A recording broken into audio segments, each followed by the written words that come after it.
Hi everyone. Hi. I'm just waiting for Russell. So usually what happens when you go to add somebody live, their name pops up, especially if you've just DM'd with them. But Russell's name didn't pop up. So we're going to just try and do it this way.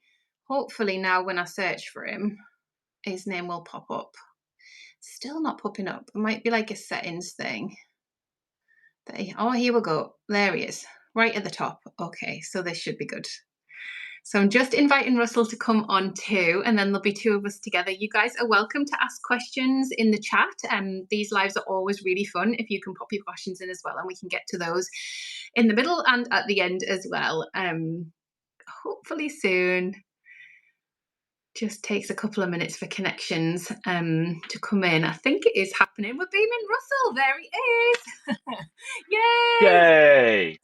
That was so Yes. strange. I've never had that before. Normally the name is right there and I'm like, yes, please. And I was like typing it and making sure I hadn't misspelt it. And then all of a sudden you were there. So it's all good.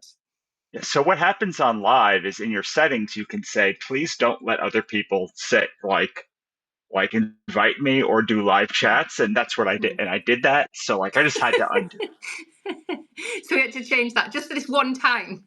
This is like Yes. exclusive live Russell. Yeah, on Substack. I'm going to undo it. I'm going to have the same problem every single time. I'm sure. Yeah, Because but that's okay though. Like I think it's a good boundaries thing because then that's a thing that just isn't going to happen, right? So it's like you've set that up and then that's fine. I like that. I'm very good about boundaries to like an Yeah. annoying degree, I think, to Yeah. most people. Well, to do the good work, Russell, you have to be. This is the thing. You can't just be all over the place. Like, you've got to be like, okay, like, we're locking that off. We're doing that over here because there's just a tool of mass distraction called the internet all the time, isn't there? Yeah. So I got an email this morning that was like, wasn't I'd love your advice. It just was like, hi, I'm this person. How do I do this? And I was like, I book a call. Like you can book a call with me, but Mm-hmm. like, look, there, like I'm very susceptible to flattery. Um, but like I'm definitely so I have to be like I have to go against my initial instinct to be like, yes, I want to help Yeah. because I'm like, well, like I am also prone to shooting myself in the foot to like make Mm-hmm. money. Like I will just like give the farm away to people and I'm trying to be better about like if like matching my energy with how much money I have to make to expend that energy. And I think all creatives, I was on a call the other day and I was like, I think any heart-based entrepreneur, so like artists, coaches, teachers, like people that like what is the important part is getting their message out as opposed to like a pain based entrepreneur where it's like I am agnostic to what I sell, just Mm-hmm. like I want to sell that thing because that is the hot thing to that audience. And like there's nothing wrong with either of these, but it's like two very different ways to start to run your business, right? Like you Mm-hmm. can't you can't tell someone like me or you, well, just like go sell, I don't know, dolphin food because like I don't care about dolphin food. So Mm-hmm. like the advice is like really asymmetrically based on like people that are agnostic about what they sell or like what they train or what they teach or whatever. They just like want to do the thing Mm-hmm. compared to like no, I want to do like heart-based entrepreneurs are more like I want to do this thing, but like I don't really want to be stuck selling dolphin food. I want to also like make dolphin videos and like train dolphins and like do all of these other things. So like I think that anyone who's sort of in that first camp like has problems with like saying no to people because Mm-hmm.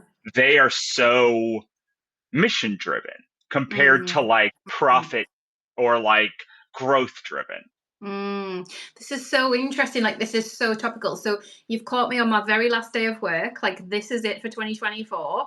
So, I'm off to be a festive sloth after this. I've bought my Radio Times, which is like a Christmas tradition where we can look at all the telly that's on, which I know there's all the channels and it, but it's just like a thing where you can be like, okay, BBC is showing Paddington at 3 o'clock on Christmas Eve. Like, we just look at all the things and like we circle them, and it's just very cute and very 80s, and I love it. So this is like the last call. And I feel like, to circle back to what you were saying about boundaries, it's that thing of going like, it's enough, like we've done enough. And there's been probably like 3 points this year when I was like, I'm done. I'm spent. That's it. Like I've got nothing left.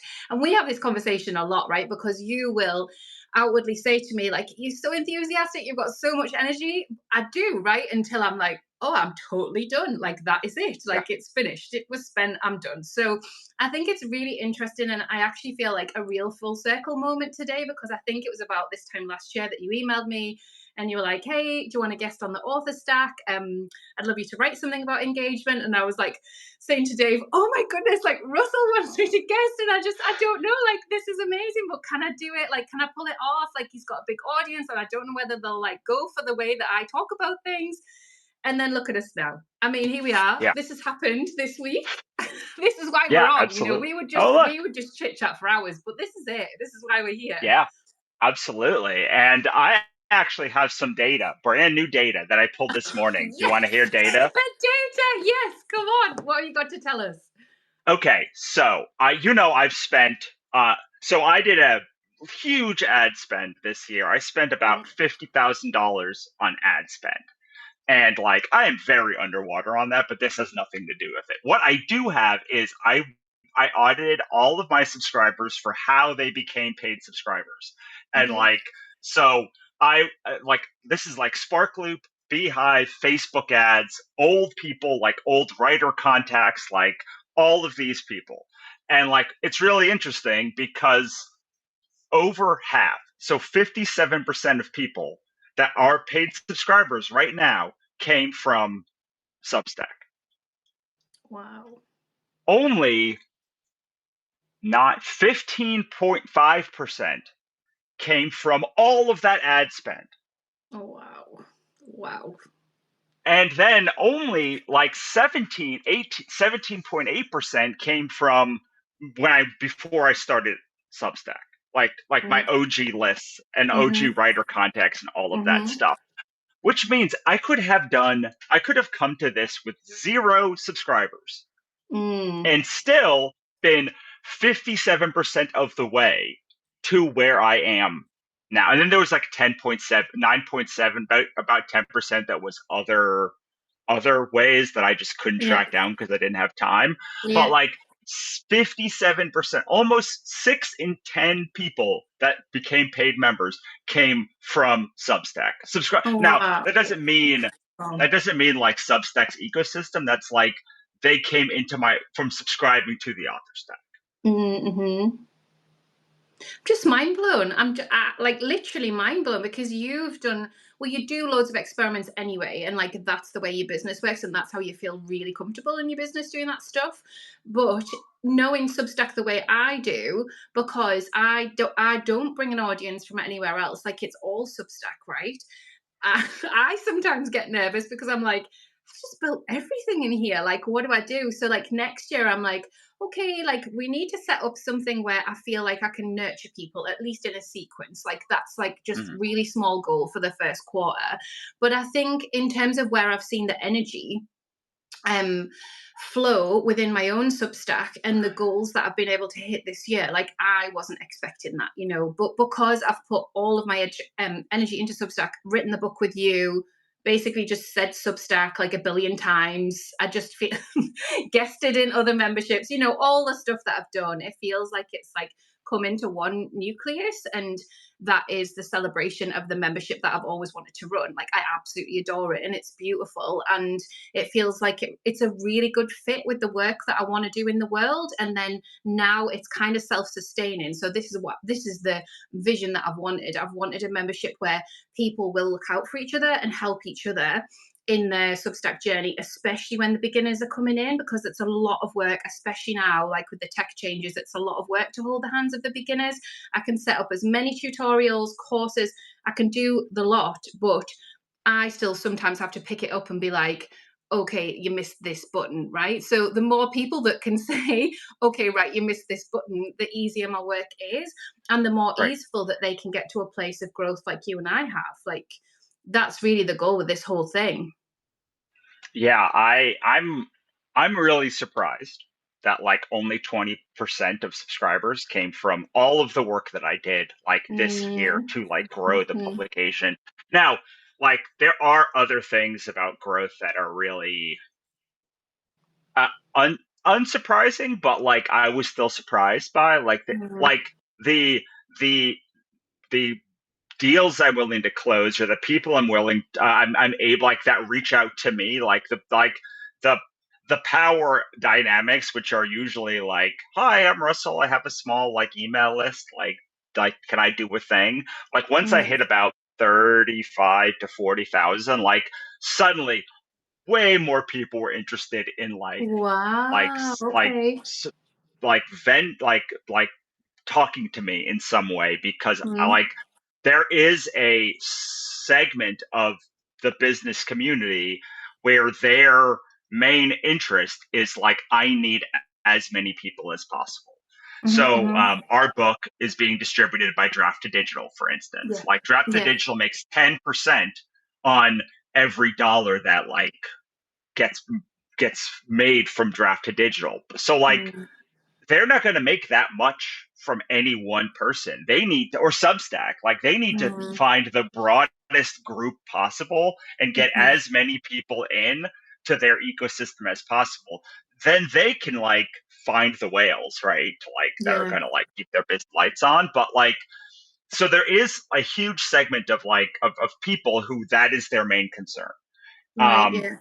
and and then just by having a certain scale of people, Mm, like the chaos happens in your yeah. favor. Like Yeah. at some like I think the greatest part of having a mailing list is like it's a chaos engine, but like the most like you I don't actually know who's gonna buy our book.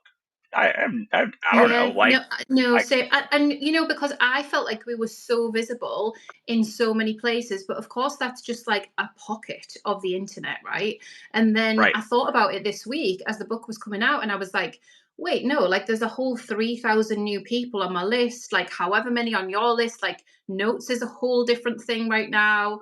It just felt like, oh no, like we get to do this again. We get to say, the book's out everywhere you get the book, and that is really cool. Like I think it just is such a cool thing, when I was able to say, yeah, if you want to order it from Waterstones, yeah, if you want to get it to your Kindle, if you want to go on Amazon, like that just feels really epic, like in terms of you get the book, like you get to have the book. And also I've been leaning into this a little bit in the course that I'm running. So I pre-recorded a course around the business of your Substack, so how it fits within your business ecosystem, right? Because I'm super Mhm. passionate about that.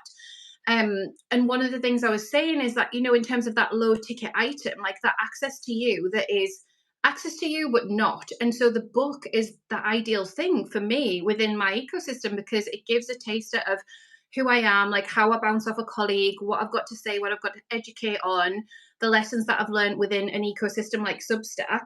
And people get to read that and then they can choose to follow, subscribe, pay, buy a course. Like they can do all of that sort of stuff. And I haven't had to do anything. They've just bought the book and like passively engaged with a book. So Mhm. that feels really, really special because you can reach more people that way. And so that's what I felt most of all when I was tuning into this, this new kind of period of the launch this week and like what I wanted to say about it. I just was like, this is just so cool. Like, buy the book. Just, yeah, you're stuck on Substack. Great, buy the book. It's like the same. Yeah, sure, watch a class as well if you want, but the book, like, it's got everything in it. So that's where you should start. And I love that people have been saying, oh, like, I'm a third of the way through and I've written all these notes and I'm implementing all this stuff because we're still getting a sense of from the Kickstarter backers. Thank you so much, guys. Like, where are you at with it all? So if you've got the book and you've had the book a while and you want to write in the chat like where you're up to and what you've been implementing, we'd love to know. Thank you. Yeah, absolutely. I mean, I have a bunch of books, and like I think that all of them are great because like they are these entry points, right? Like when people Mm-hmm. and I think what's interesting about a book is like I can tell somebody at the beginning, like I do not know how to break in anymore. I mean, I can give you strategies, but like, who knew how to break in really well?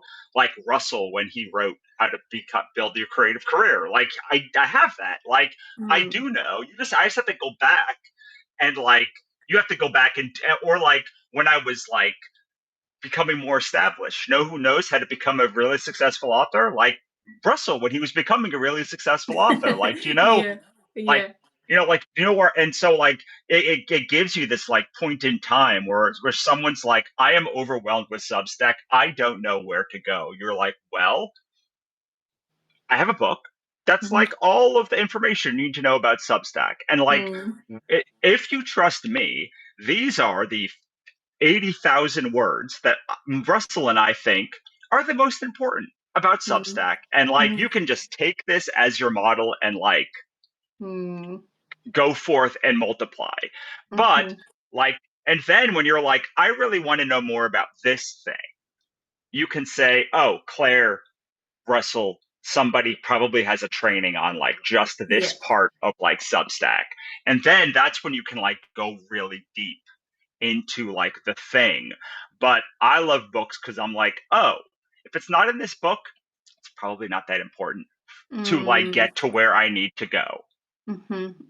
Yeah, that makes a lot of sense. And I think, we were really strict when we were curating the book because, a book like this, it could be three times long, but then like you've lost your audience. Like it's got to be a book that you can pick up and be like, okay, I'm going to read this book. I'm going to highlight this book. I'm going to fold the pages of it. Like it's not to sit nice on a shelf. Like this is a workbook. Like that's the way I see it. It's like, let's get to work, like pick up the stuff that resonates, drop the stuff that doesn't, like learn from us because well, in April, like that'll be 3 years on Substack, and it's completely changed my career. It's changed my career trajectory. It's changed the way that I work. Like I work globally now. I never worked globally. I did projects abroad for sure, but it was like a one-off project, and then see you later. Like I'll see you, on Facebook or Instagram or whatever. So this is like a beautiful, beautiful thing, and I feel like of its moment right now in terms of people arriving to Substack and just getting clear, this is going to help with that because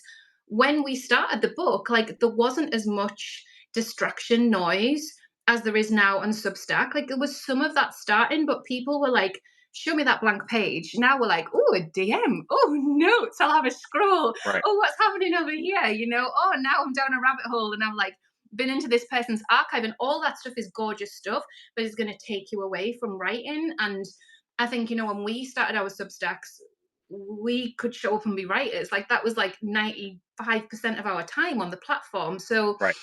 I love all the social media elements. Like I love that, but I think we just need to be super boundaried around it. So I think the book really helps with that. Do you?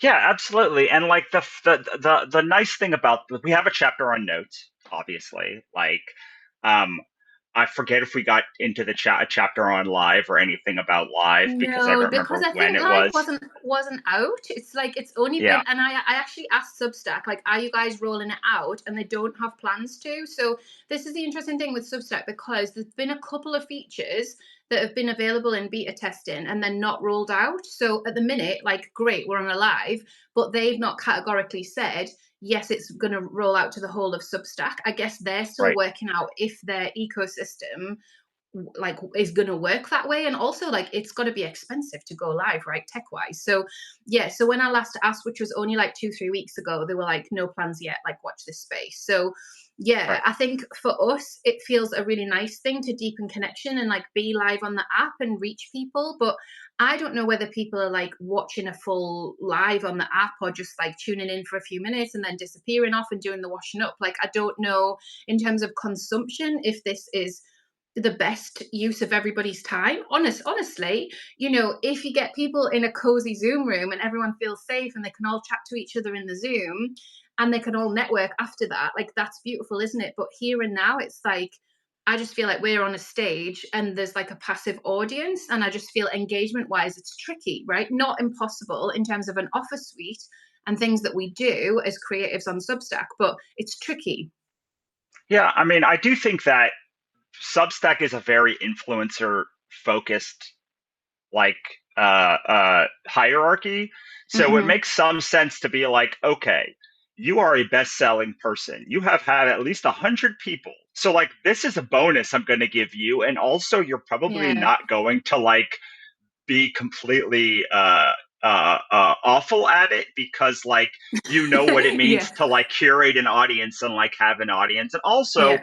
I don't, so like if you are if you are like Substack actually has several of these things where it's like, okay, like if you want office hours, like there actually is office hours. You just have to be a bestseller to like get it. Mm, Like mhm. if you want live, you can get live. You just like need Mm. to be a best like and so like they do have this like I think very and like then they make more money, right? It's like, Oh okay, yeah, like you're yeah, making yeah, us money now. yeah. So like there are all of these advantages that are more than just like a checkbox. Like I believe Mm. you get priority support when you are Yeah, in yeah. like Oh, a yeah. And I have to bestseller. use it all the time. Yeah, it's great. It's great because literally now I know exactly the right thing to say to the chatbot so that escalates it to a human. It's like Right. the best thing ever because I just need that sometimes, like I can't be for hours like in the bowels of Substack. I understand Substack. I know that I do. Like I can't understand it anymore. I need support and help. Like there's just a few glitchy stuff now and again. It's not often, but it's just good to know Right. that and to have that. It's like they used to have this book a meeting tab. Like some authors had this book a meeting tab, and I wanted it so badly because I was still figuring out my online course system. I had Calendly. I was like, oh, it's just a whole mishmash of things. If I've got book a meeting on Substack, like I can really make everything work around the Substack ecosystem. And then they were like, yeah, we're not rolling it out. Sorry, Claire. And I was like, oh, okay, that's okay. But actually, it was helpful in a way to separate out my publications and the way I see them and then the work that I do. So it was kind of good because I think we've got this hybrid of like Substack website, Substack newsletter, Substack community, Substack podcast. It's like so much, isn't it? So being able to be like, over here is my business and there's a growth engine behind that business that does things that you can book. And this is my Substack publication that also has some free stuff and some things you can pay for. Yeah, absolutely. And I can say that I went to the next tier of Substack like this 2 weeks Steady ago. Russell. Can we Yeah, just have a moment for Russell? Because like I know I'm over the top about it, but it is epic. Like over 1,000 paid subscribers. It's epic. Like to have that on a Substack publication is absolutely incredible. Like I just think you've done so well. And I know you did have it in your sites this year and you had a strategy to get there, but seeing you get there and just seeing that appear was just magical for me. I just love that for you. And especially because you've done it in a sustainable way that's not going to burn you out, which is, the strapline of the book. That's what we love and what we talk about. So well yeah, done. absolutely. But but you get nothing else. Like you get nothing that you don't Okay. get. If you're like, oh, like I mean, I get an extra. Like it is literally, as far as I can tell, like you get an orange check mark instead of a white check mark. Okay. Um, Okay.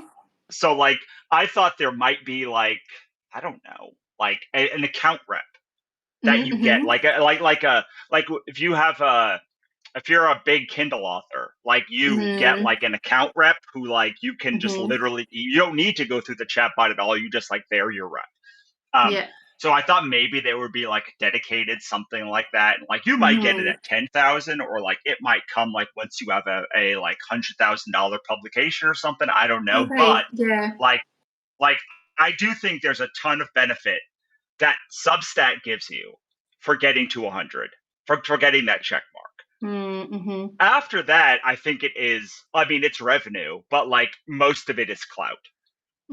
Like, Mm-hmm. and like, I mean, I've only had it for a couple of weeks or like a month or so, but like, I was surprised at how much extra I got when I was like a white check mark bestseller. Yeah. And I was Yeah. also surprised that I didn't get hardly anything. I didn't get anything that I can tell additional as like an orange checkmark bestseller. Mm-hmm. And the reason I say that is like I assumed that how Substack works is they use the check marks as a filter.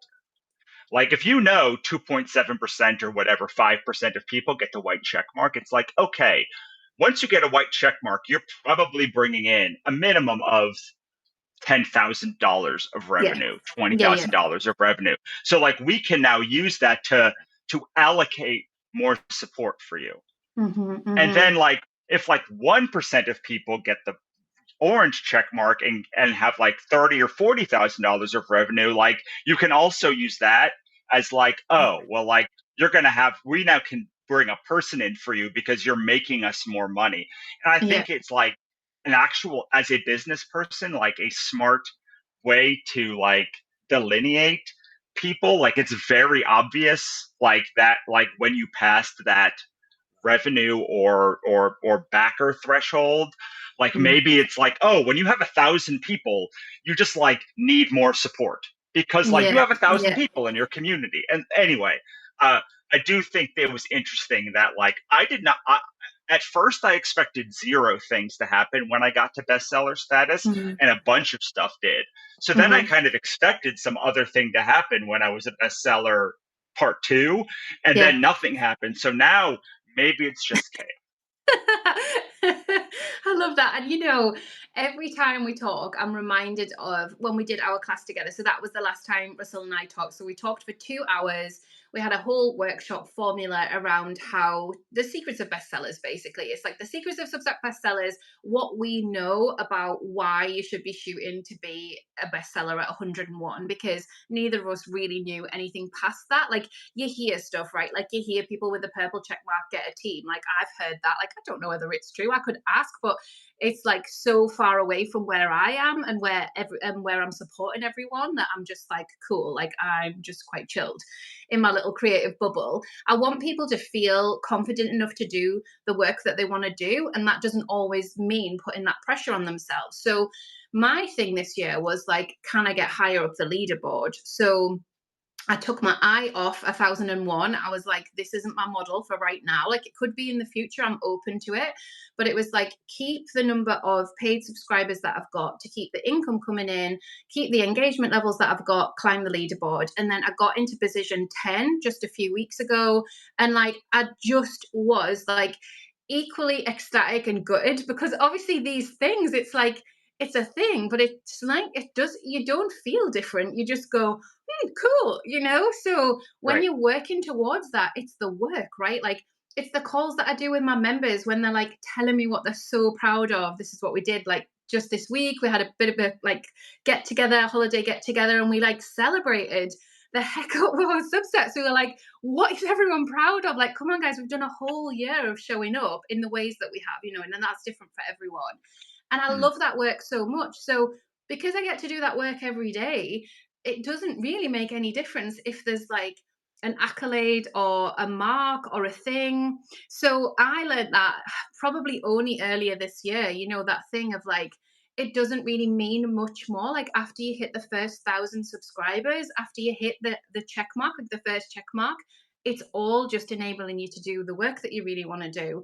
And I don't know if everybody feels like that, but I felt like it was an important thing to share, because we have to make the work joyful. Because these milestones, like, you can kill yourself over them. It's just like, no, like, guys, we need to be chilled. Like, take a walk, have a cup of tea, like, watch some daytime telly as well, because those things aren't going to make you feel any different, and nobody's going to come to the door and deliver a Right. hamper, from Harrods or anywhere else. It's just like you and your family, and it's all the same, right? So yeah, I feel like really strongly about not shooting for 1,001, just because of the amount of touch time, I guess, like, that I have. And I had to make everything feel super sustainable in the membership and make sure I had the right team in place before I could scale any further.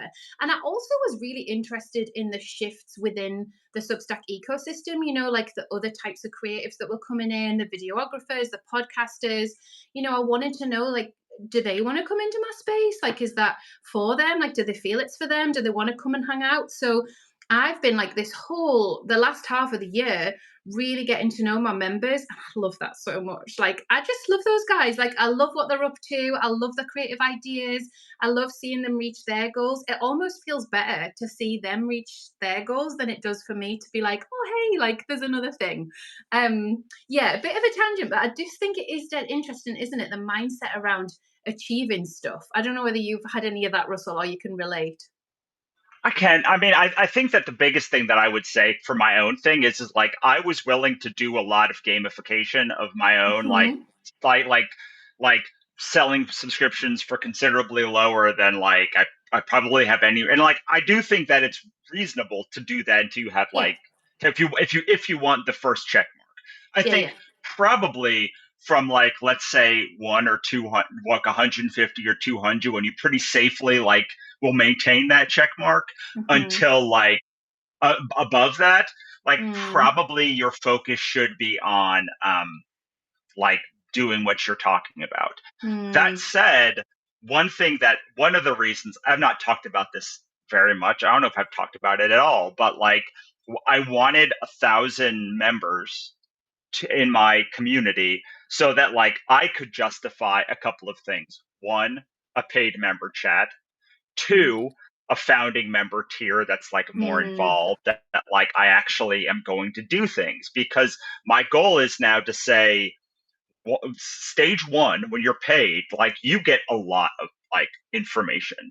Like Mhm. you get there's like courses, there's books, there's like fiction books if you want to just like have a read time and like enjoy yourself. Like there's almost all of our books like are available on that first tier, and some of our courses. But like there are courses that like now are behind my founding member, or Mm. my founding member tier, that like are more complicated. So like our Facebook course is like available to founding members, and like our viral builder course is available to founding members.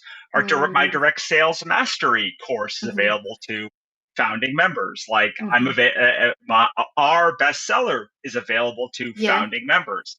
And Yeah. like those are things that I like I think you need to probably have been in our community for a while to like get a Mm. sense. Like you're not going to master direct sales until you know Kickstarter and Substack and like those kind of things. So like I Mhm. want to make sure that like there's like multi-tier of support. I talk a lot about like a low touch point, high touch point Yeah. Yeah. publication, and like I have not like synthesized this part, but like ideally you would want this in one publication. You would want like Mm. your paying members to have like a low touch point publication where they can like read your articles, Mm. like get replays of your stuff, like Mhm. whatever the things that you're doing that like are very easily accessed Yeah.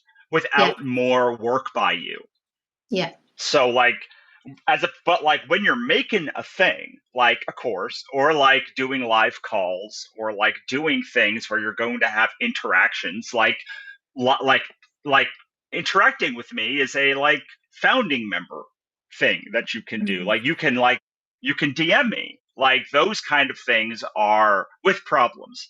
Like you can DM me other things if you have problems. But like if you want like to get my, you'd have to be like in these, and like you can break up your publication where like, okay, how am I really going to make my publication powerful? Well, like Mm. probably when you start, you're going to have to like be present a lot.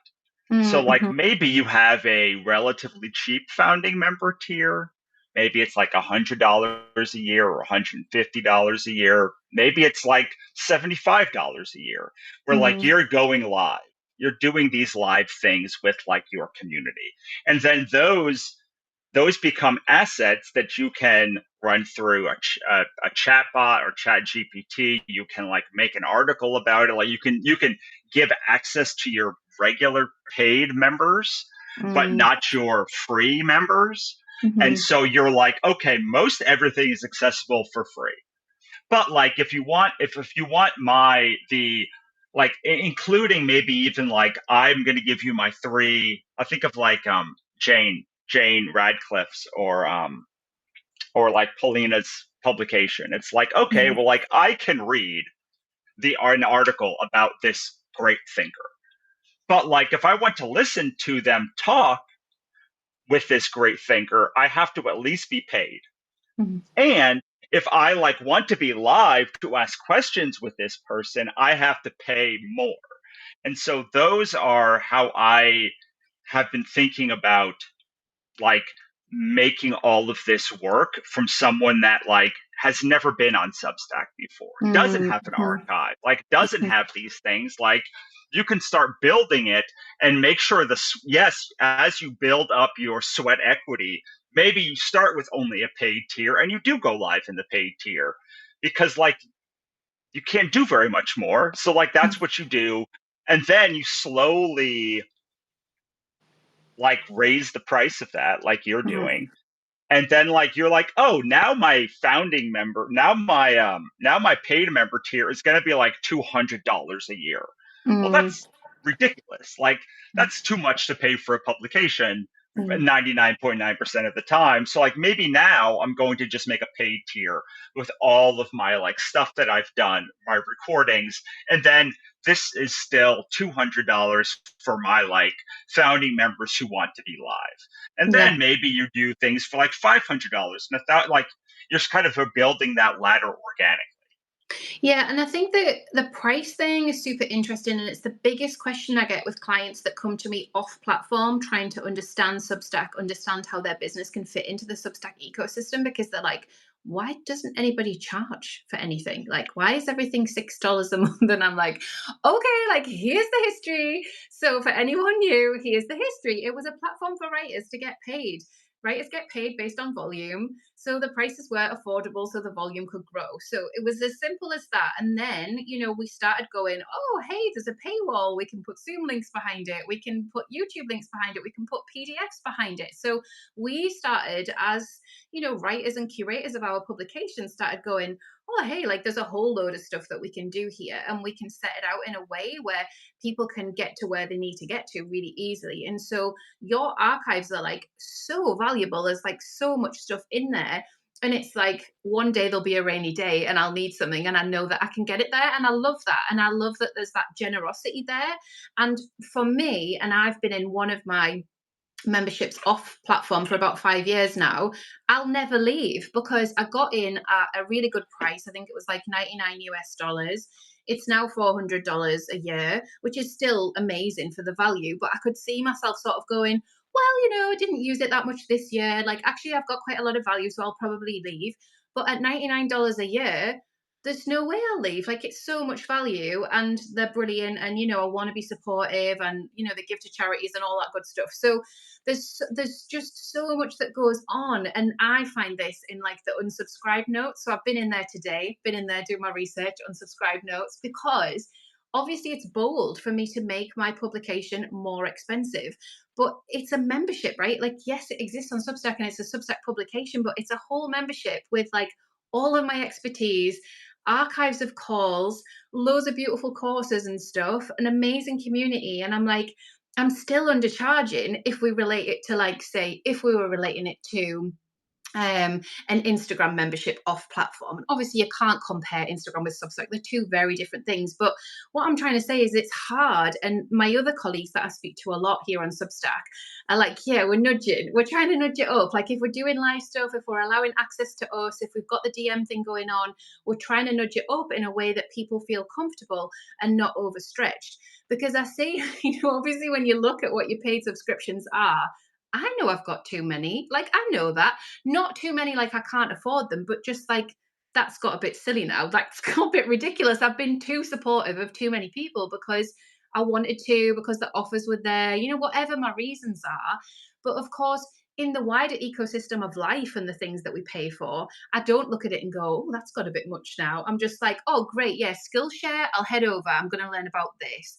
My academy, yeah, I'm going in. Right. I've got access to that course from 2 years ago. I started it and actually it was too complicated. I'm going in. Mm. So I think it is super interesting when people in my space are like, yeah, I'm going to leave because I want to support someone else, or I'm going to leave because it's not the right time, but I'm coming back, and I'm like, okay, cool, like cool. That is cool. Like, of course it's cool. Like, I wish them so well.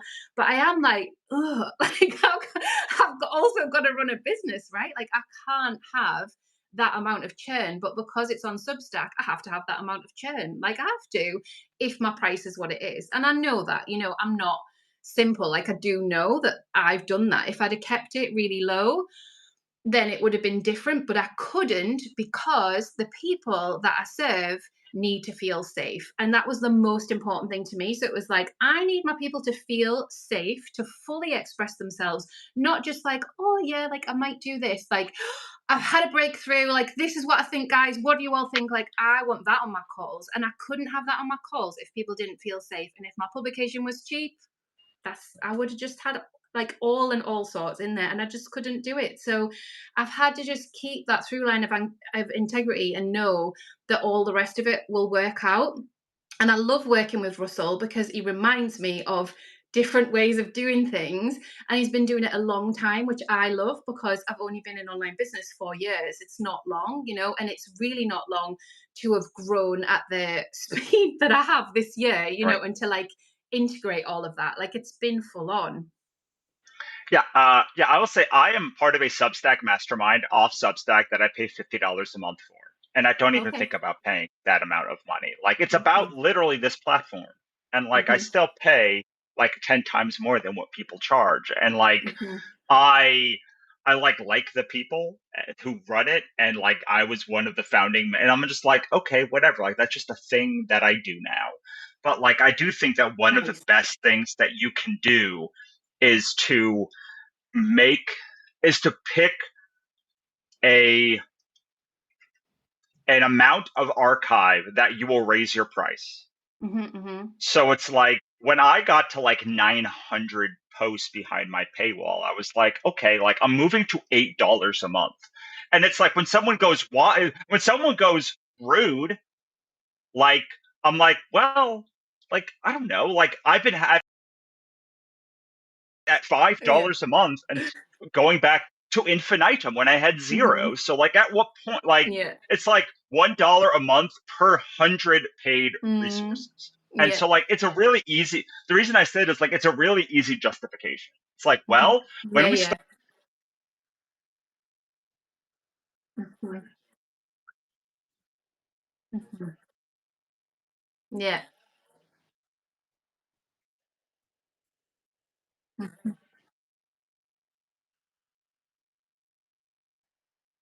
Yeah.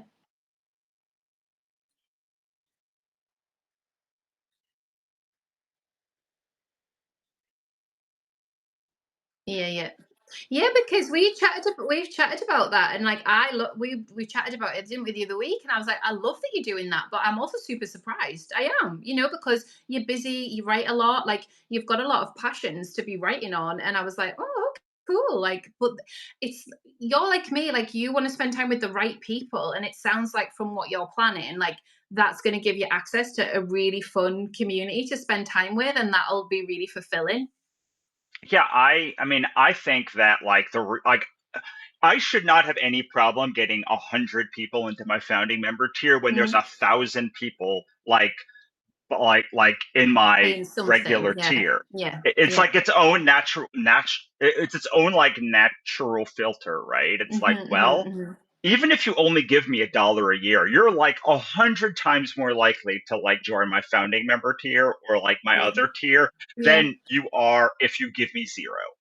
And it's the same thing, honestly, why I use books as like on Kickstarter and such. Because like if you're going to give me money for a book, it means you value my publication, which means all I have to do is convince you that like this other thing is worth the price and that you will get a lot from it, and then you Mm, will do it. Like as mm, opposed to people that aren't paying. I'm not saying they don't financially value the publication, but they have not demonstrated that they monetarily value the thing that you do, because mm, like they haven't actually put money into it. They might value it, it might be the most valuable thing in their life, but like I can't use that as a guide. What I can use as a guide is, okay, like 1,000 people are in this, and like I make 20 grand from like this. I'm planning, like it says I'm going to make 20 grand on this in the next year. Like I probably can now add something for $30 a month or $300 a year, where like mm, 100 people will say yes, and that's like 30 grand. Now I'm like, okay, now I want to go from like a 20 grand publication to a 50,000 or more yeah, publication, yeah, and I yeah, don't plan on like reducing the price to that, yeah. because that is now my time and effort and energy. Mm, mhm, mhm. And what do you feel personally like with the low touch point publication? So it's high value, high amount of archive, like 900 posts, just absolutely incredible. It blows my mind. But really high value. What do you feel about subscriber churn? Do you have a sense of like how long people will stay? Like, do you feel you have that yet? Like, given you've been here like the chunk of time that you have, are you getting a sense of that? Do you feel you have a sense of that from off platform? Because the people I talk to that have run memberships for like over 5 years say like they're very non-emotional about it. It's just like part of running a membership, part of running a subscription. And then you'll hear people say, like, I love the internet for this. Subscriptions are dead. Nobody's doing memberships anymore. Like, like, we're all on Substack doing subscriptions. So I'm so interested in it. Like, I think those statements can be really damaging to the creative that is just finding their feet and like getting their confidence up, because they get their first 3 paid subscribers and they're absolutely over the moon. And like, it might take a little while to get the fourth, but then all of a sudden they've got 10, and that stuff can grow. But I think being realistic about what we are actually growing, like, you could grow in the first 6 months, in the first year, but then a percentage of those people will be done and want to leave and want to read something else. So, what are your thoughts on all that? I mean, it's according to Substack's thing, it's like a 60% of people re up after a year. Yeah, yeah, yeah. And I find that once someone has spent $20 in my publication, they are much more likely to churn. Like if I can just keep it at $20 or less a year that Mm-hmm, they're paying, like, mm-hmm, but like at $5, they stayed about 6 months. At like $8, they stay about 3 months, which is mm-hmm, roughly like the difference between, or maybe 4 months, the difference between 32 and $30 is like roughly the same amount. So like mm-hmm, my goal is to have someone give me $20 a year, mm-hmm. like on my low touch point publication Yeah. or more. Like I would love them to spend more, but like I want them, if they can, like I feel like if they can give me, if they can pay $20 a year, like that is a no-brainer decision for like the New Yorker or like New York Mm-hmm, Magazine or mm-hmm. something, which is why, and that dropping that discount so much is like why I need a like high touch point publication component, because like you can't just functionally, even if 10% of, even if I can 4x my membership, that's only 80 grand I would make at $20 each person, right? So Mm-hmm, like mm-hmm. I need to, like, the metrics just don't work out. Yeah, So yeah. I have not, according to Substack, it's like 60 to 70% of people, which is actually like a very high churn and I'm not happy about. Mm-hmm, mm-hmm. But um, I do think that like the people that pay a dollar, which I used to do like $1 a year publications, or like $5 or $10 or even like $20, like they tend to stay much longer. Which is Yeah. why when someone unsubscribes, my email is like, "Hey, will you stay for $20?" Like I don't, and some amount of people like do Yeah. that, and Yeah. it's the more people that I just can get to stay and see the value. And now I do something else. Do you want to hear what I do now? Yeah, yeah. Of Okay, course. so I have Substack. You might have to charge for this though, Russell. We're being really careful about this because this is like amazing, amazing stuff. I hope everyone's really appreciating all your genius. Thank you. You're welcome. I'm happy to do it. So I have Kit, which used to be ConvertKit, and I Hmm. do two things now that I've never done before. So I have a tag in my, so what happens is when Substack sends an email to Gmail, that then like loops into my Kit account through Zapier. So like Yeah. because Substack doesn't have an API. But what I've done is two things. One, I created levels. So like when they get tagged as level 1 when they first come. After 30 days they're tagged as level 2, after 90 days level 3, after 6 months level 4, after a year level 5, after 2 years level 6. And with each of those I send an email that's like, "Hey, thanks so much for staying for X amount of time. Like, here's an extra bonus video. Here's an extra bonus Okay. resource. Here's an extra bonus thing." And like, I think that even if you're not going to send an automation sequence at the beginning of your campaign, it's a really good way to judge how many people have made it to, like, how many people have stayed for a long period of time without having to rely on Substack's questionably easy metrics. Well, that is Um, awesome. I love that. Again, like the gamification, and I feel like that can feel really fun because sometimes we can just feel quite stunned at metrics, at dashboards, at churn rates, at wondering about what we're supposed to do. Like I see some crazy sales and I'm like, that's awesome. That'll bring in a lot of people. But then you see the really high sales, and then you see lots of people copy the really high sales. And it's like it's part of a really sophisticated ecosystem, right? So Right. I'm still figuring out what that means for me and like how that works. And I am like, it is like a total like visceral thing. Like, I looked at the dashboard today and I'm like, oh, shall I send a Christmassy special offer? Like, and I'm trying to sit on my hands, right? Because it doesn't matter. Like, the dashboard doesn't matter because it's the joy of the work. And I've had an amazing year, and I could for sure. Like, there are free people coming every day, lovely readers, people coming into the system. But I am just kind of going, what if I just sat with this for a bit? Like, when I put the monthly price, so the monthly price for Sparkle on Substack is the same as what the annual used to be. So it's £95. And then the annual is 145. So the idea behind that is nobody probably will want to pay monthly, but if they do, it means they get my course. So they get my beginner's course, Stay Creative on Substack, and I don't mind giving it to them for £95. Like, that's awesome. Of course, you can have it for that. Like, if that's what you want to pay and you want to do it all in a month and you want to leave, like, that was like for me a real mindset shift. Like, I want to be generous. Like, if you do genuinely just want to be here for a month, get the stuff. Like, you're not interested in the community stuff and then you want to leave. I just wanted to offer that. So nobody's taken it up yet, but I didn't expect anyone to. What people have done is like lent into the free trial to get to know me, to understand what the space is, to understand if they want to stay. You know, they've dipped in and out of classes and stuff. And I'm like, well, that stuff's there. Like, that's what a free trial on any membership would be for, and it's in service, really.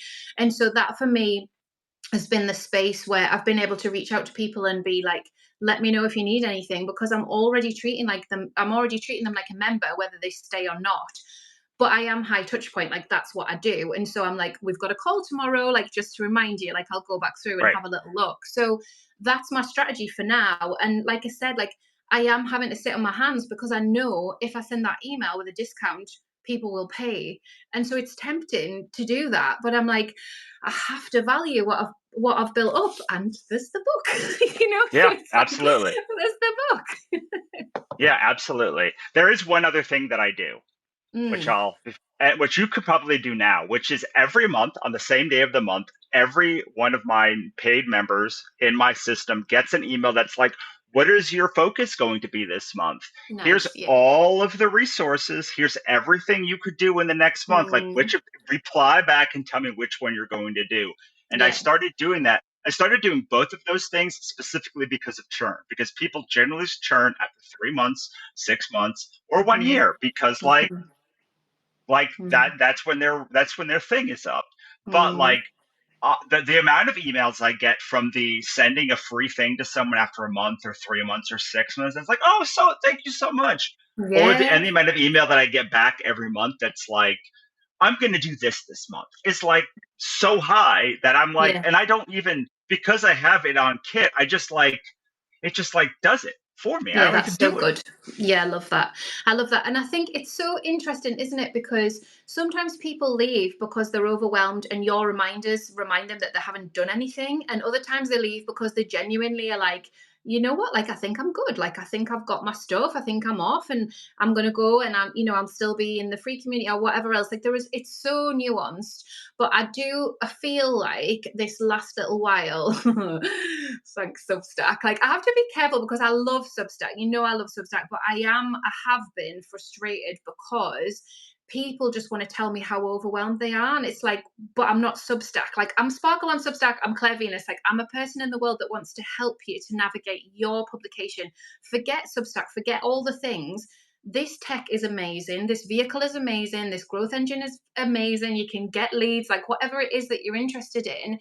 And this kind of overwhelm wall that I've had in my email inbox, it's made me feel really sad. Like, I didn't used to get emails like that. I'm so overwhelmed with Substack. I'm so overwhelmed. Like, I don't know where to start. I'm like, well, I've given you these beginner things, and like you can come to a call. Like, I've got you, but I can't help the overwhelm. And I do feel, obviously there's been a lot go on this year. Like, there's been a lot go on across the world. There's been a lot going on in politics, so I think it's like a wider stratosphere thing. But I can tell the temperature of how people are feeling about themselves in relation to their Substack by the tone of the emails that come through. So I've been really, really savvy about cutting down the amount of emails that come in because I couldn't handle the amount of emails that were coming in. So I had to be like, okay, like until I can get a team to support with just email, I need to make it make sense so that nobody's emailing. So I had to get the Right. A to Z up and running.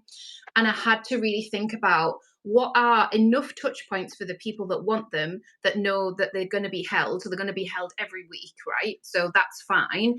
And then if somebody is just completely lost and doesn't dare open the emails because they feel overwhelmed and shame, how do I speak to those people? Like, what is that tone and how do I speak to them? But yeah, definitely the last 6 months, it just took a dive, right? And then it just didn't pick up again. It was kind of after it's maybe not 6 months, because it was like after our summit, like when we did the summit, it was around that time where I was just like, whoa, like Mm. the language changed, like the frustration was like visceral, and people are really pissed off, and I'm like, Well, because I it's kind just of like, get it though. my husband's always like, Claire, just remind them, like, you do the glitter glue projects, right? Like, that's you. Like, you want to do paper mache with them, but like on the internet. And I'm like, I know, So, yeah, anyway, it's fine. Like, it's chilled out a bit, but it's been a lot.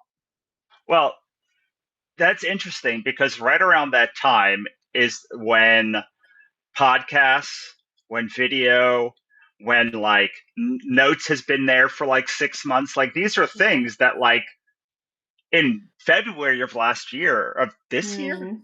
this year, no, last year, February of last year, there Yeah. wasn't even Yeah. notes. Then, No, like yeah. February of this year, there wasn't podcast and video. Then, like there Mm-hmm. wasn't anyone doing live. Like so, Mm-hmm. like it's just like become this like much more overwhelming place than like we've been Mm-hmm. able to like grow as Substack expanded its Yeah, thing, yeah. but like Yeah. they're Yeah. just being We've, dropped because we've in. been so plugged in. Yeah. Yeah. Yeah. And it damn near feels like every single person like has a podcast and video and is live. And Mm-hmm. so you're like, I have to do all of this stuff. But Yeah. like, you don't have to No. do any of those things. And one No. of the great things about the book is that like it is an index. It'll tell you all the things and where to find it. Mm, So like wherever you're overwhelmed, you can go to there.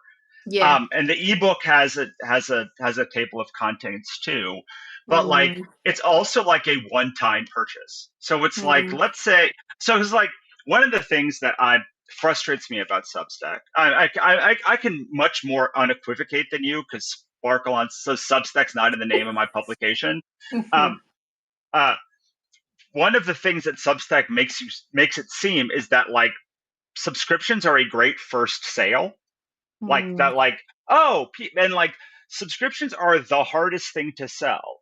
Like Yeah. how likely are you to sign up for a cheese of the month club?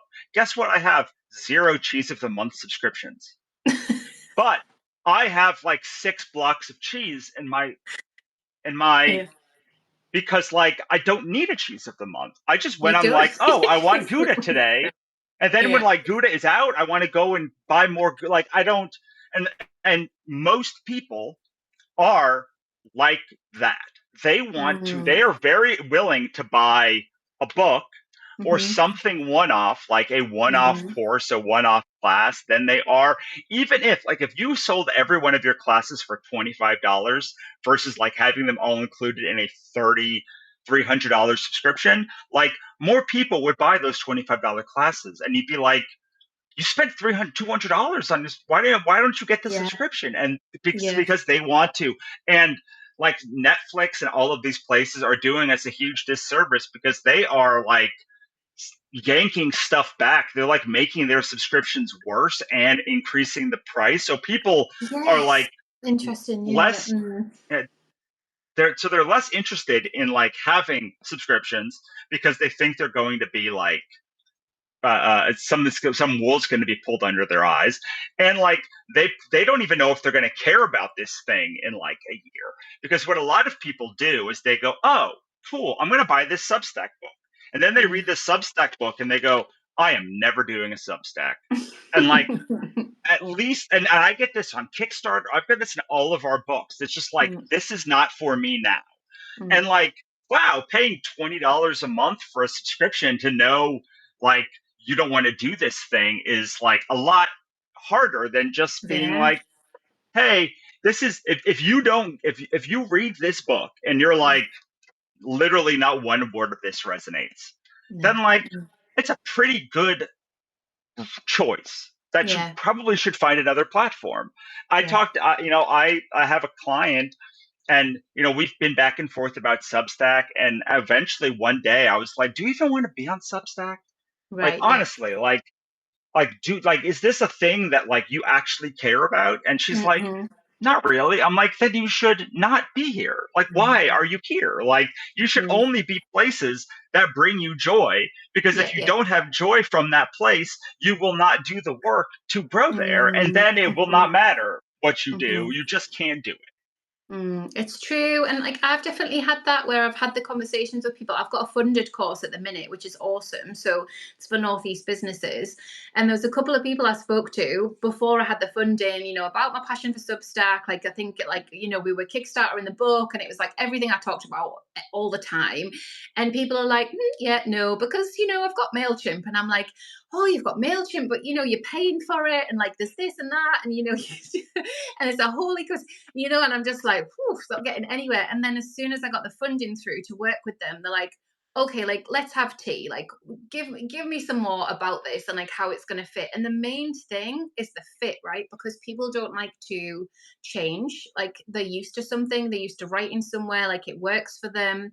And there's no amount of things that you can say to a person who doesn't like change to bring them onto Substack. It's just like, I don't know. I don't want to. And also, I don't know whether like you've come across this as well in your clients, but people are like, oh, but no, like the big writers right there. And, if you go into ConvertKit, you're not like going, oh, like I wonder what all of my competitors are doing today. No, you're just in ConvertKit, like in your lane, doing your best work in the world. And I've had to be really careful on Substack because I can open up the app and be like, oh, like I can't breathe. Like people are doing these things, and like maybe I should be. Oh, and it's like no, like it's fine. Like it's fine for people to be doing their things in the world, and I know what I'm doing in the world. But again, there's another block for people. Like they don't want to be seeing how well people are doing, and everybody's check marks and accolades and Substack features because it makes them feel crap about their life. Nobody wants to feel crap about their life because you don't do your best work when you feel crap about your life. So there's a whole Right. set of things. But yeah, I do think, and people said like, oh, but you've written a book about a tech platform. And it's like, it's not about the tech platform. Of course, it's about the platform, but it's not really. It's about how you bring yourself to the platform. And that's why I was so excited to write the book with you, because I've read your work and that's what it is. It's like, no, you are a person outside of the platform. So yes, it's how to build a world-class Substack, but actually it's about creative practice. It's about where do you want to pour your energy. And so, we're not saying, oh, like we're on Substack for the rest of our lives. We might be, but right here and now, this is where we get to do our creative practice. And that's what I love about Yes. it. Yeah, and I'm not even fully on Substack now because I have ConvertKit and like other Yeah, yeah, places, yeah. and so Mm-hmm. like, but yeah, I'm so glad you said that, because like that is like very much like what all of my work, I hope, has been Mm-hmm. about. It's like Mm-hmm. how to bring yourself to Kickstarter, how to bring yourself to Substack, how to bring yourself Mm-hmm. to direct sales, but like it's like 80% like how do you just do the thing? Like how do you find joy in the practice, which is Mm-hmm. like, and I think that we're, no matter what you're doing, it's like you're going to hate it at least half the time. Like, I have never met a parent who doesn't hate their kid 20% at least of the time because they're No. being, maybe not hate, but like is upset. It's It's hard. It's like, graft. It's graft, Russell. I can't lie. It's graft. It's hard graft. Yeah. and it's like, okay, well, like this is like the thing you're supposed to love most in the world, and like there's a Mm. pretty significant a pretty amount of time where you're at least frustrated, Yeah, upset, yeah, yeah, or like want nothing, or like need a break from them. And so it's yeah, like, yeah. well, like the odds, like if that's the high watermark, right, then like anything else that you do that's not that's not at that level, your spouse, you're like, if like you feel like your kid is 20% and your spouse is like 25%, and like it just keeps going down and down, and it's like, well, you're gonna probably hate any platform like Mhm. 50% of the time. Like you're probably Mm. gonna have frustrations with it at Mhm. any like so like you should at least, but like the difference is with your spouse, I hope, with your kids, I hope, like the other half of it is joy. Or the Mm. other Okay. 80% of it is joy and happiness, and like you find it like it's worthwhile to be in Yeah. that relationship, like the overwhelming majority of the time. So like Yeah. if you can't then look at a platform and find overwhelming positivity at all, or like at least half the time, like you should just not be there, because like Mhm. you if you can't be if you can't start with joy, then like you're never like, then like all there is like maybe banality. And I think I just talked myself into deleting my Blue Sky account. I'm gonna delete my Blue Sky account today, I think. um but like if you can't at least start No, with no. joy, I it's going to know. be very Yeah. hard for you. Yeah. Yeah. um Yeah. should we answer Yeah. questions? I know you said there's usually Yeah, questions and stuff, if like, anyone's got questions, because we will literally talk all night. Like this is just what can happen, and we always have like an end point, and it's nowish. So we should definitely stop talking. And I just want to say as well, Russell really generously shares all the behind the scenes of like how the Kickstarter worked, how our summit worked, like how the statistics of everything come together, like how he makes the career that he makes for himself. And I just really enjoy reading those articles. So if you do want to know more of that stuff, that's over on Russell's Substack. I've got in 2025, I've got a growth lab coming on Sparkle on Substack. I've done the graphic for it today. I'm so excited.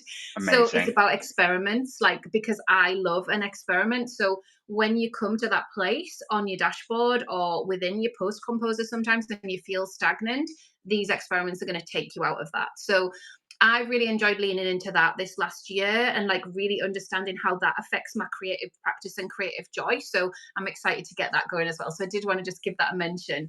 But yeah, if Oh, you guys have got questions about Russell and I, how we've approached the platform, anything to do with the book, we'd love to answer them.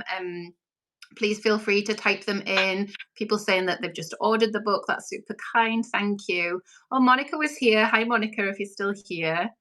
That's nice. Um, Monica and I have never chatted, but I just feel like we are like colleagues and pals just because of Russell, really, because you guys are in business together and she is so supportive. Yeah, nothing really up there. So I don't know. This is the funny thing. Like the first few lives I did, people were like really cool with the questions. They were like, "Oh, like can I ask you about this?" And then like the last few, people are a bit shy. And I feel like these are great networking opportunities for you guys. Like you can click on each other's names and stuff like that. Like that's a nice thing. Oh, so Raider says, I think I'm saying the name correctly. What was your favorite chapter to write together?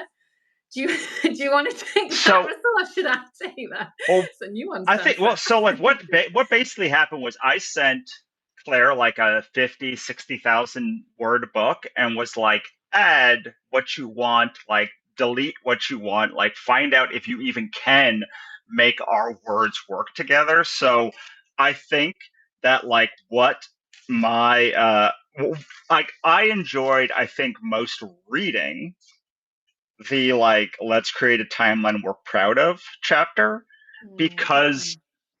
I it's so like your writing style that like I could never write in the stream of consciousness way, like in the like the in that way and like make it work. And yet reading that one, I'm like, oh, I understand all of these things. I mean, I also loved reading all of the like little asides that you would do, and I can't remember what my favorite aside was, but like, yeah, I don't know. That's not. I guess, yeah, we didn't write too many chapters together. So like my I think favorite chapter.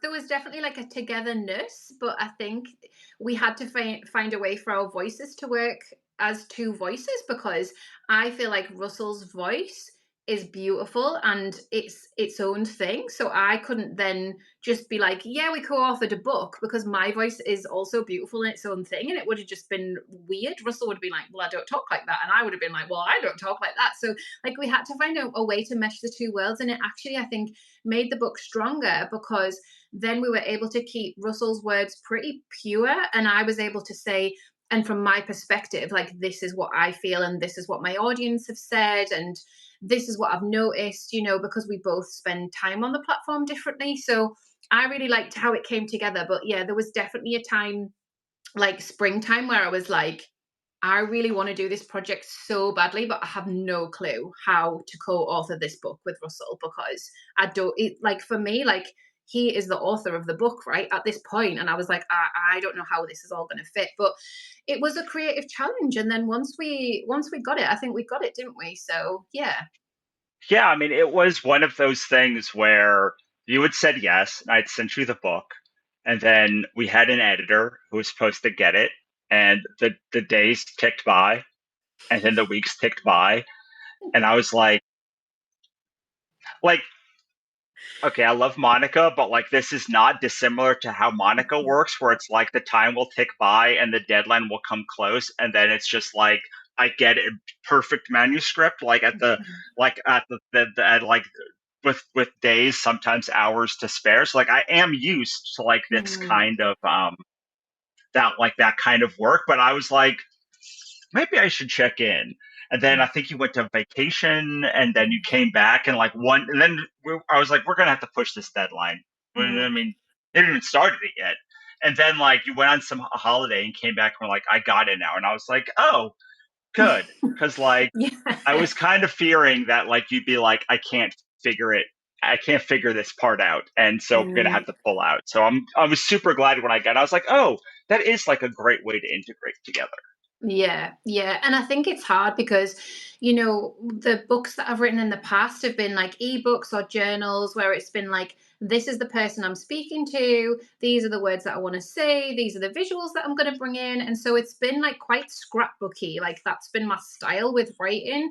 And with this book, it was like, we wanted it to be like a Bible for people, like a Bible of how to build a world class Substack. It's a big title, right? But that's what we were behind it. We believed in it, and we wanted to also lean into that kind of joyful space of creating without burning out, because well, we've both experienced, from personal stuff, but also from what we've seen on the platform, like it happens, and it happens more than you would think. And so, there's no point just throwing everything at a platform, not really understanding business, not really understanding subscriptions, not really understanding what it is that you're doing, because you're sharing parts of yourself online. And lots of us, we have to come to that in a way where it just takes a bit of time to feel comfortable with. So, like, it's a big thing. And yeah, I feel like it was a big like statement to be like, this is the book that's going out in the world, and I was so behind it, but so like, this feels like I'll say it does feel like the biggest thing I've ever done. It really does. And I think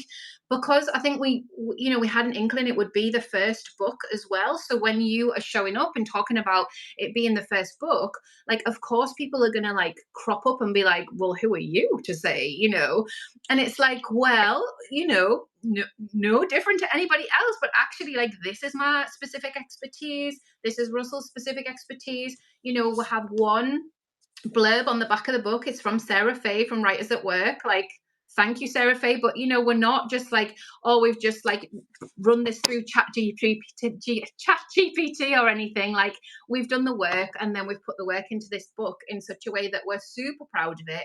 We were super proud to run it on Kickstarter. I mean, it surpassed my expectations, but I think even that was uncomfortable for me because of the amount of people and electronic energy that was coming through every day, like, that was new to me. And so Russell had to like take me under his wing a bit, because it's a whole thing being visible on the internet. Like, I'm visible on the internet, but in a cozy way. Like, this was another level. Like, this was like, okay, like, you're at the Substack Olympics now, and like, you're running for gold. I didn't want to run for gold. Like, I just wanted to help people. So that jump for me was huge, and I'm so glad I did it. But yeah, I'm so glad that I hadn't taken holiday after today. Yeah, It's like, it's absolutely. been Well, so big. and I feel like the like so many books about a platform come from one person's point of view, and like Hmm. what I appreciated about our book is like they're kind of the two most opposite ways to run a successful Substack, like how you do it and how I do it. And Yeah. so, like, being able to be like, well, across, if you want to run like a high touch, like like very very intimate publication where like you have like we have that. If you want to run a more like magazine style like Mm. low touch point publication, like we can do that too. And so like it's not just from, and I try very hard to like systematize all of the things that I talk about and be like, Mm. this is where the most people will have success. Like that, this is one of the reasons I really appreciate the work I do with Monica, because she works very differently than me as well. And so it's like, well, if both of us can agree that like these are the strategies that work, like now we really do have the makings of a world class publication, because like we both have them and we both got there very different ways. Or like when Yeah. Monica and I do Kickstarter, the Kickstarter book, it's like Kickstarter from two very different point of views, but like both got there in the end. So like I do Mm-hmm. think that like there's nothing against any. There's like a bunch of Substack books coming in the next year or that have come out like after like our Kickstarter, and like there's nothing against them. Like they're all lovely people and they all have lovely communities that I like. But like I I I I, I was very careful to not write this book alone. Like Mm-hmm. I wanted to write it with somebody who was equal in success on the platform to me, that like could bring a very different perspective, because I think that that is when you make something better than the sum of their parts. Yeah. Yeah. Yeah, that's really beautiful.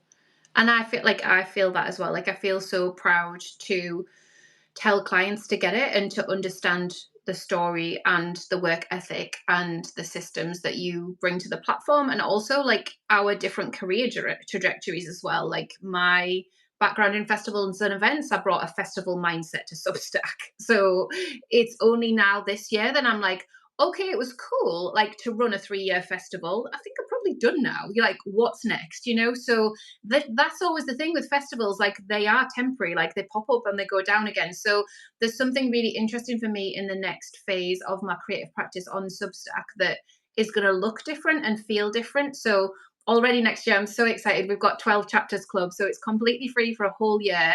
And the idea is that we work together and you can write one chapter a month. And then by the end of the year, you have 12 chapters. And this was inspired by the way Russell uses what he does when he writes something and he thinks, what else could this be? Like, is this the start of a course? Could this be a chapter of a book? And I was like, I have just literally been writing Substack posts and then maybe linking to them again. I just hadn't thought about that bigger picture stuff. So we ran a really successful challenge on Sparkle on Substack, again, free 24 essays club. And just to really give people that accountability, like if you want to count down 24 essays in 2024 or like up or like see where you get to, like cool, like come on over and like let's talk about the whole creative practice stuff and your process. But this one feels like all of a sudden within a weekend there were 250 signups and people were like saying really beautiful things about like a book in a drawer, or like they finally were going to revisit it and they just needed a community. And I was like, oh, this is so nice. So I'm so excited to do that work. And this is the thing, like when you do a creative project with someone like I've done with Russell, like we've been working together for over a year now, things happen, like things spark. And when you find a colleague or a collaborator that can be adjacent and different to you, but that you can still enjoy spending time with and like leaning into it. Like, when Russell got his dagger out and was telling us about like the tears, it was like literally my favorite moment of the week. I was like, there's a tiny dagger and there's some tears that we need to know about. And like, I'm all in. Like, my brain doesn't work like that. Like, I love that. So, my advice to you guys, like if you have any of those warm contacts on Substack or off Substack, creative colleagues that you want to partner with, we're global, you can be anywhere in the world, like reach out, start a conversation, guest for each other, podcast with each other, just see what happens. And you might end up with a book like we did. Yay, I love it. What a great way to end. I'm going to hold up my book too. Yay. Well, thank you so much for joining. This is like so many people. We've got 198 people that have joined us live, which I loved. This will be saved. So if there's anything, if you want to go back to Russell's Tiny Dagger presentation, that was like some really good stuff to think about for your off Substack mailing system and how that can all work and support your business. You'll be able to go back. So I'm going to post it onto my profile, which will be on Sparkle on Substack. And I'll do that tonight. Like it'll take a bit of time for it to upload and then it'll be there.